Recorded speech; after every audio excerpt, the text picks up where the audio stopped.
Hey, my name is PolishLynx and welcome to another episode of Racing Angels Club. Here we go! Somewhere. As expected, Kika delivers on her promise. A transport waits for us when we arrive at the ground port the next day. It's automated, but the bright emblem of the red eagle on the side shows us that it is from Dust Station. I wish personal shuttles would have always been waiting on me when I would go to his research sites. I didn't mind the extra time when we got there, but sitting in ground ports for days was just awful. They were always so cold and stuffy. The only nice thing about them was that it gave me a chance to study people. You meet some strange characters in Space Force. Kika falls right asleep the second we get on board. The crazy cat seems to even like being trapped on the cramped little shuttle.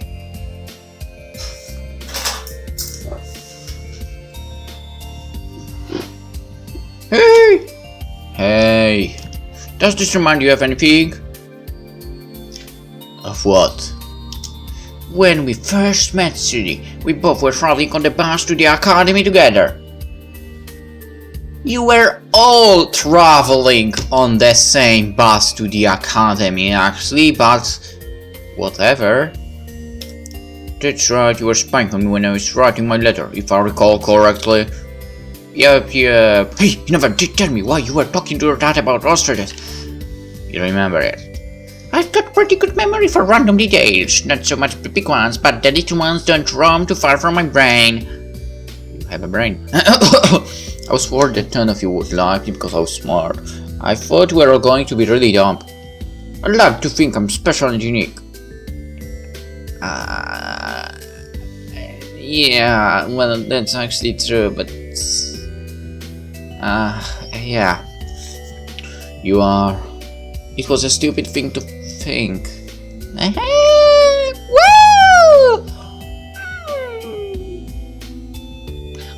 I would say you are, and then you should stop the sentence. Maybe that's why you fit in so well, because you are not as smart as you think. We all have our weaknesses. Like how will mouse somebody if they try to take your lunch. I told you that you could have my spaghetti only if there was any left over. There's never any leftovers when you're around, little Miss Nom Nom. We both burst with giggles for no good reason. She's right, I do have my own weaknesses when it comes to understanding colors. I like to think I'm getting better for. So, I heard you talking with Lena last night. We were just looking at the news story. Faye, don't depend on Lena to protect you, depend on yourself. What the fuck are you talking about right now? Don't you mean depend on you? You shakes her head. Especially me, comrades come and go, especially in the military. Not too far in the future, we'll all be turned apart and flung to different corners of the universe. Well, I might or might not know how it will be, but it's not from the Red Rose. Completely different Racing Angels. That's months away. You need to treat it like it could happen this week. You're a lot stronger than you think, Faye. You'll be wonderful out there, I know. You're so close that I can smell the faint lavender from the shampoo she keeps stealing from me. Her soft hand grips mine with bone-crushing pressure. Promise me, Faye, when the time comes, you'll be strong and stand on your own feet. Of course. And that you'll do your best no matter what happens. That you won't leave those who depend on you behind. Yeah, what's wrong? What is wrong with you? Your head is striking. Promise me. Okay, I promise. Really? Really? Are you okay? Yeah, just me being overly dramatic again. I don't think so. What does matter? What you need to focus on is what we are going to do the first couple days of our total awesome vacation. Rest and relax, sleep all day. At the beach, and you need to cook me dinner. What? I'm not that good of a cook. Then you need practice, I can't wait. I turn away and fall silent, trying to act sullen. Kika and the hunters of the really bad name are going to once again be mobilized to stop evil from happening. After I take a nap.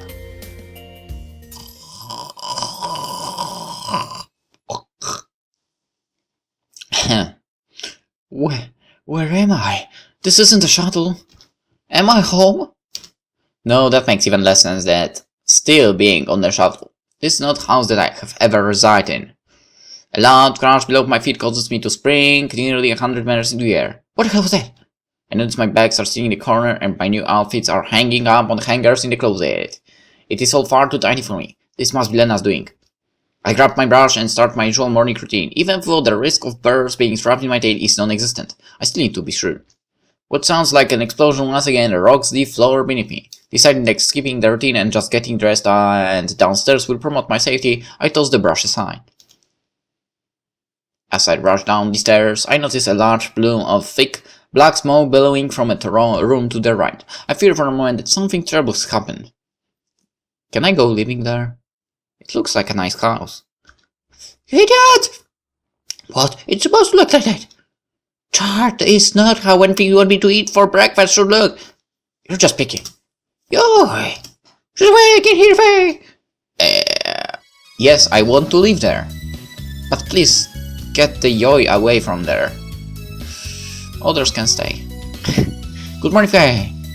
What's that awful smell? Something that smells like dead fish and swamp gas strikes my poor nose as I walk in the kitchen. You're standing over a large bowl of a green wife, while Kika is standing as far away as she can. Breakfast! Most everyone else is over in the guest house trying to get away from the smell. It was breakfast. She's just being her usual picky princess self. You have some right, my hungry little wolf. What is it? Oatmeal. How do you manage to burn oatmeal? It is supposed to be that way. She has set a record for the most awful cooking ever performed in this house. Look, just try some. It's okay. You'll totally love it, I promise. No. How about you try some first? If it will put your mind at ease, you scared cats. He pulls a red ceramic bowl from a stack of fire that she has set next to the stove. With a sticking plop, she dumps an entire lung full of the dark grey mush into a bowl. Bottoms up! Without a second of hesitation, he takes a large bite of what I can only assume is gravel mixed with manure. Well, she's not dead yet. With a grin from ear to ear, she replies, Yep, that's totally awful. If you need me, I'll be puking in the bathroom. I don't know what she expected from that, but well. Please don't puke on the good towels. I hope the smell doesn't linger. My father will kill me if it does. He's particularly fond of this house. Blade, take this to an incinerator in the back. Kika, Blade isn't here. Oh, I forgot. Well, since you are my only new minion here, you can take it out. No. Excuse me? I'm not your minion, your mate. Do it yourself. You don't really expect me to take this out, do you? You have no problem taking the trash out of the classroom, do you? It is the exact same thing. Blade always does it for me. Looks like you are learning how to do it today. Fine, I don't need you. I'll figure it out by myself. Kika grabs the massive pot and trudges out the archway I entered through. Even though the source is gone, that nasty smell still lingers. I'm honestly curious how she managed to do it. I feel a little bad for Kika. She's so dependent on Blade that I know she's telling the truth about never having taken the trash out before. Wait, she said she was taking it to the incinerator. We've had enough things almost set on fire for one day. Looks like I'm helping to solve that fall concoction with her. I need your help. You almost incinerated your arm, Kika. Huh. As I walk back in the kitchen with my helpless companion in tow, I'm shocked to find the smell of putrid death to be replaced by something tastier. I'm pretty sure that lovely smell is bacon. What is that? It's not yours cooking. No, I tend to make food that is fit for human consumption. Survey, it looks like we're going hungry today. And fit for everyone who isn't named Yoy. Like I wanted any of your garbage. Sit down, everyone, I'll serve the dishes. I've still got my bone of oatmeal, I'm fine. Yoy, you can't seriously eat that. You just have a little of soul's food, otherwise we won't be able to go have fun today. Obviously. Alright, but no meat. Lena, just text. Give her the runny ones. And with that, breakfast was a long, tense activity. I was sure that Yoy was going to stuff her fork through her plate more than once. The food is bad. Soul's eggs are a little runny and the bacon a little too crisp, but I at least beats trying to eat Yoy's oatmeal disaster. So, here it comes. You don't have any clue what I'm going to say, so shut up. It's going to be your insane plan for going to the beach. I don't want to go with. I'm not a fan of them. They are too hot, too crowded, and except for watching the eye candy, there's nothing to do. And that's why you can't come with us. Fine by me. Going, finish eating. Fishing is that, sorry. I don't know where the hell finish eating came from. Yeah. You go have fun with your smell fish. I fully intend to. Have fun. No, you have fun. So you promised me you were going to hang out with everyone today. Then I don't want to play beach adventure with her. Sure. Alright. But we are still going to do what we promised to do tonight, aren't we? What's that fun? Not that it is any of your business, but we are going to have dinner on the beach. So you promised you wanted to say anything? Lena gives me the quickest of glances, red flooding her cheeks. It's fine, they know we are going out. Oh, is there trouble in paradise? No, stay out this. Sure, a night on the beach doesn't work if both hearts aren't into it. Shut it, I'm going to go there rest. You were in clothes already. I applaud your ability to retort in such a cold fashion. I bet he has a totally ugly swimsuit. It's a speedo. This is going to be so much fun. I want to have fun. This might be the only time you can ever have fun with Solron. Now go get changed, we're gonna hit the beach! What should I pack? That's the best part. Tika's house has its own private beach. Come on. Calm down. We've got all week. Life is short. You never know when life is going to take you on a crazy ride. Yeah. How about we make a picnic and take it with us? That's just some idea! How to make that? No! But I was going to make... Please don't. I'm going to sit in the living room with my arms crossed and glare at you while you make it. It's okay. I'll make you something tasty without meat, I promise. Maybe. You better. Something is wrong with her and it has the hair on the tip of my tail right. Its hyperactiveness is hitting dangerous levels. Yeah. Lightly speaking. Lena shows me how to properly cut an apple without taking my finger off, which isn't really easy when my eyes are on the lack of smiles on Yui's face. Why would you observe her? I want to have fun with this, but I can't get her worrisome nature off my mind. So much for the rest and relaxation. I turn away from Yui and try to put my entire focus on making a tasty meal. Kika's house isn't very well stocked in variety, but there is plenty of food. Someone must have stocked it before our arrival. By the time we finish, Yui's back to being hyperactive and bouncing off the walls again. Unfortunately. That must be a horrible experience with her around. Probably.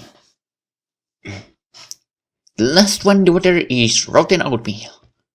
I shouldn't have been surprised to see that the daughter of governor owned a home that had its own massive private beach, but seeing it is pretty amazing. The text is out of the box again. I woke my toes in the warm sand, letting it get between each one. I haven't been on the beach that had sand instead of rocks in years. The grains are so coarse, but you don't have to worry about slipping on a wet spot and breaking your right arm into a dozen pieces. Actually, it's only the second time with the text like that. It's okay. The sun is baking all that it touches. It makes me feel cozy and sleepy. I chase after Rui and Lena, trying to shake the darkness of earlier. Yup. The second I find myself in the glittering blue water, a painful resistance hits me. Water is cold. Very cold. Like if you stuck your head into a snowbank cold. Not waiting a second more, I bounce out of the water and back into the wonderful sun. Shall you have to ease yourself into it? You could have warned me. It's funny as what? I could have warned you that water's bad. On the edge of the water stands Kika. Unlike me, she isn't flinging herself into horrible frigidness. Sorry. Come on, it's not so bad. After a few minutes of bolster my courage, I ease myself back into the water. Just keep moving, Faye. If you move, you burn energy and keep warm. As I edge toward Yuri, her hand sweeps the water and sprays my face with the cold water. Hey! There's no way she's getting away with that. I try to hit her with a splash of my own, but it comes off as nothing more than a slight wave. What? I'm rewarded for my attempt with another blast to the face. You're putting your head too far into water, try this. Don't tell her! With more force than I gave her credit for, Lena hits Yoi with a wave that flies sky into the air. Eager that the game's afoot, Yoi sprints off down the waterfront. Call me a silly puppy, but I'm having a lot of fun chasing the two of them through the surf. The water isn't so cold when you keep moving. Out of the corner of my eye, I notice that Kika hasn't even stuck a single toe into the water. Doesn't she see all the fun she could be having out here? Kika! What? The water isn't so bad after midnight. You'll be fine. Help us! It won't bite you! Of course not. That's a stupid thing to say. It's water. You drown in it. You aren't going to drown in the surf. I'll be able to save you. I trained as a young pup to surf in aquatic environments, so you have nothing to fear. That's like you expect me to believe you are part fish? It would explain that open-eyed gaze you have all the time. What is there to be afraid of? Come on, play with us, Kika. Kika beckons me over and I comply. Does she need a minion to lift her into the water? I hate it. Playing. Cold. Water. Okay, that's nothing to laugh about, but whatever. I end up laughing so hard that I slip on some sleet and go crash in the water. With what little splash it makes causes Kika to spring back in terror. Shit! The big, brave heroine is scared of water. Dad, I just don't want it to mess up my hair. You can redo it later. And I got cold. You get used to it. I don't want to get in the stupid water. Splash. What? Splash. Stop! Splash. After 3 little splashes of water, Kika has sprinted at full speed back to the house. I'm almost beside myself with joy. I found the almighty Kika's Achilles heel. I'm going to carry a spray bottle of water with me wherever I go now. Every time she starts getting snappy with me, I can just spray her on the nose. Perfect. That was very nice. Splash. I shouldn't have taught you that. Have me all. Yeah! Okay, so after all, everyone is around. For the rest of the day, I don't let myself remember that we are cadets, that we are destined for a potentially painful future, that we have a pile of homework and reading on subjects I don't find very interesting.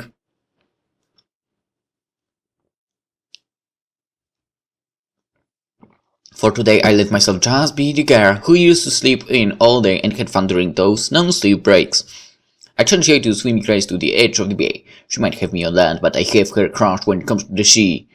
We break out the food after a few hours of playing in the water. I wasn't expecting much from Mr. Meat sandwiches and fruit salad, but Lena did her best with what she had. Even so, managed to not fight with Yoy long enough to join us. Then I take on Kika in a sand castle building contest. This is another one I have in the bag because Kika won't use water to help make her sand mushy and moldable. She wouldn't share her tasty looking popsicle with me, so I had to build a bigger, more impressive sandcastle. I also hope that Yoi dumped a bucket of water on her halfway through it. Soon the sun is setting and I'm writing down the day's events in my diary. There's only a page or two left in the book. When I come back outside, Yoi and Kika are sitting around a small fire made from what I think is part of the wooden fence around Kika's house. What took this so long? Sorry, I had to write everything down, I remembered it. Plus, the warmth of indoors was nice. That's why we started fire, so we could sit around and get warm while telling spectacular stories. That's not a fire, that's a spark. Shut up, I told you that we can't have anything bigger on this bit. We have strict rules and even this will get me in trouble if seen. Sorry. I think Mana had the right idea. Good night. Good night, Grandpa. We are going to stay up telling spooky ghost stories. That sounds like fun. Right, we just need Len and Sol. I'll go get them. Where are they? They wander up the beach, Eltways. Don't go, you don't want to go. I'll be back in a second. I head over to the outcropping of trees where Yui pointed me towards. It's a little past the beach, so the wooded area is thicker. That means I'll be able to sneak up on them and give them a scare. As I approach over so silently, I realize there is no sound coming from the two of them. They are both just sitting there, staring out at the dark waves beating against the shoreline. My tail prickles. They aren't sitting close to each other, instead sitting at far edges of the blanket they've laid across the sand. This isn't very romantic. I tried to see him resting his head in her lap while she dropped grapes into his mouth or something romantic like that. It's just weird. Maybe they have suddenly both lose their voices due to some sort of infectious virus and can't get too close for fear of infecting the other one, and that theory doesn't make any sense. I heard that could happen when you arrive in a new place. Still, it would be pretty unlikely they both caught two different strains with the same symptoms. Yeah, as I said, that doesn't make any sense. Then is there something going on between them? Maybe I should recruit and help them solve it. Maybe there's something I don't understand. Welcome back! Are they coming or not? Maybe. Oh yeah, I have a question for you. What's up? If two people are just staring at the ocean without talking to each other, is that normal? What? Nah, they're just two people who are either holding hands in a turn-off or sort of way, or they had the talk. It's different compared to Red Rose. It was really different. Something completely, totally different was going on when they were in the same event, okay? Which isn't really the same, but they changed it. They talk. Oh yeah, have you seriously never had to talk with someone before, Faye? Faye is for instance, she's never had a girlfriend or boyfriend before. But someone helped in getting her heart broken in the past. Don't call, you said yourself that you were happy to just be her friend. Shouldn't you be happy that she found someone she loves? Even if she's a total dirtbag and racist. Yeah. You can describe yourself the same way, but fine. Aren't you the one who complimented him finally being polite to Faye lately? They are happy. Why can't you be as well? Oh, there she goes again. Stop howling, I said. Let me tell you, Mr. Faye, it's an old again I think you might like. There once was a great wolf spirit who roamed the massive forests of the great oak forest. He served the spirit of the world in delivering the blessings of the sun to all. Is everything great in these tales? The poor spirit roamed the forest alone for centuries, never stopping to rest for more than a few hours every night. He just ran and ran and ran, spreading land among the forest and bringing the warmth of summer to all. One day the spirit stopped at the lake for a drink of water. There it saw the most beautiful flower it had ever seen. It was a pink tulip that had just come into bloom. I've heard that story already. Tulips are ugly. Hush! For months the wolf sat at the edge of the water and watched the flower. It couldn't break itself from the beauty it had found in that flower. Over there so the forest suffered. The forest began to wither and die. Soon the warmth summer that the wolf brought with it disappeared. The land became cold and desolate until one day the flower wilted and died. The wolf spirit was shocked and silent, but it knew that such was the lay of life. But when it looked around, ready to return to its duty, it saw that all it had loved and protected was gone. By letting itself forget its duty, the wolf had brought sadness to all of those around it. As punishment, the spirit of the world told the wolf that he would have to live with what he had caused for 3 months before the world would restore life. That's why we haven't now. And more importantly, that's why you can't give up hope on one flower. You have entire life to live, Faye. Kind of like how the cute nerdy girl in Laguna Shore doesn't quit the show after the cute boy hooks up with the bimbo Childa. Yeah. Ancient legends and popular shows solve all romantic woes. Here, let me try something a little more logical. Faye, we are all going to be graduating in a couple of months. Or sooner. No, in a couple of months. Check your calendar. You are a xenobiologist. She's a fighter pilot. What is the likelihood of you being stationed with her? Pretty low. Exactly. Enjoy the friendships you have today, because you never know what tomorrow will bring. That's what I said yesterday. And I know for a fact I've told her so many times before that embarking upon economic romances is just asking for trouble. So what? The second you graduate, you will think about romance? After I've had a successful career and seen what I want to see, then I'll consider letting someone into my heart, yes. You can love people and still find adventure and excitement in your life here. The point is, I'm just not interested. Maybe she had a point, but I'm glad. I have someone I care about and that is important to me. Even if I am forced to support them from the side, at least I had someone. I wiped the growing tears from my eyes. I've got a smile. There will be time to cry later, but not in front of my friends. Thanks, YouTube! No problema. Glad you feel better. Yeah, I'm sure I'll find someone for me one day. Okay, that was too easy. Yep. Sorry we're late. I had to wash the salt water off.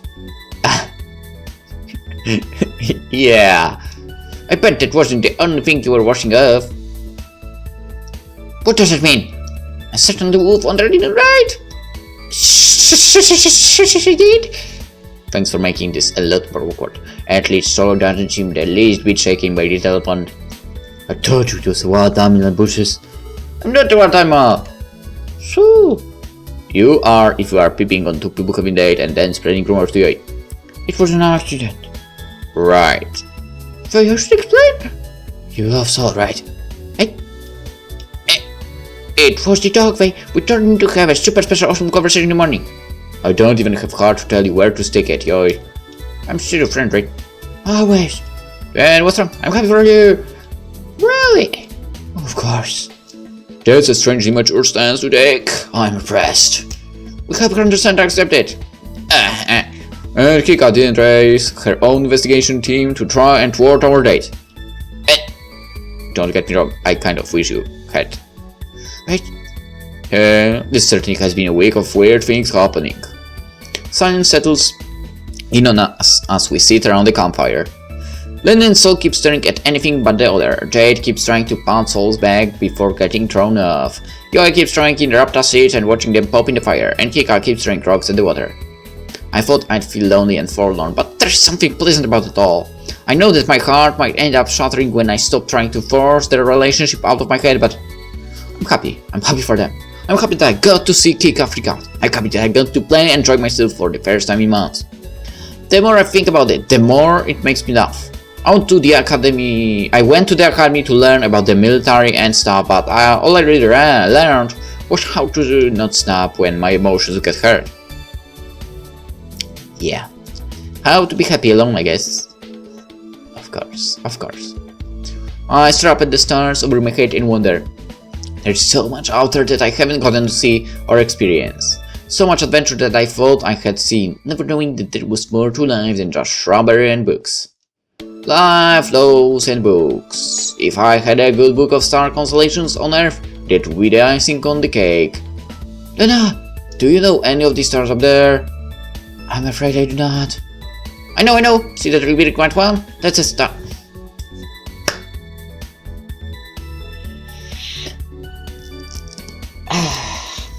Okay, no commentary about what she just said. That's not very helpful. Not to mention completely and utterly wrong. That's Venus. What's Venus? A planet. Tomato. No. They are two totally different things with absolutely nothing common other than they inhabit space. And that's all I need to know. Why do you laugh? Hey, let's make a promise. I know we won't be together as a class forever, right? As I keep telling you. So, why don't we make a pact? We'll all meet here again after war or something. We might not be together forever, but there's no reason that we have to say goodbye. I think it's a wonderful idea. Totally! As good as a reason as any to stay out of trouble. Sure, why not? Are you all stupid? What little hope of having camaraderie just got blown up into 1,000 kick-attained pieces. This war has been going on for almost 100 years. What? You think just because we are entering it that it suddenly has a chance of ending? Never underestimate the power of friendship! Of course. You're an idiot and the worst person to be saying that. Exactly. I agree with you. But that's all the more reason to agree with it. If it isn't ever going to happen, what's the harm? So? Just because I don't think it is going to happen doesn't mean I don't believe in it. So, what do you say, Kitty? Fine, whatever. If we somehow make peace with the empire that has been trying to destroy our nation since its creation, I'll come back here and talk to you all about how we did it. You all promise to bring back stories of how we were all heroes, huh? You're gonna have to as well. You want to hear about how I discovered a new type of poisonous cartanita? Whatever that is. You don't think your tale is going to be as boring, but you better have something to tell. Okay, I'll find something to tell, I promise. I'll find something to tell them that will rival the adventures of free fighter pilots. There is always something crazy happening when you end up on an uncharted planet. Wouldn't it be fun if we all ended up at the same post? Unlikely, I know, but we'd have the chance to see that reality happen. I would be a hero captain, saving the day and thwarting the Imperials. You four could be my trusted aces and Faye could be my minion doing all the menial work. Hey! Why couldn't I be the hero captain? Because you have to be able to sit still for 5 minutes. Faye could be our captain. Sorry, but she just took a passive to be a captain. She'd get taken advantage of by her crew. Faye, but you're a lot cuter when you aren't burdened by the pains of reality. Should I be happy that I agree with all of them, or upset that they are highlighting all of my weaknesses? Well, here's to our glorious futures and meeting back here. Cheers. We'll come back someday! One day! Right, see you all at the end of time. Our future. I don't know what it's going to be, but I'm sure that it is going to be all the happiness discover I dream of. Maybe we'll see in the next episode or something like that. Because this is the moment we will end this. So for now, hope you enjoyed it. And see you in the next one tomorrow. Bye bye.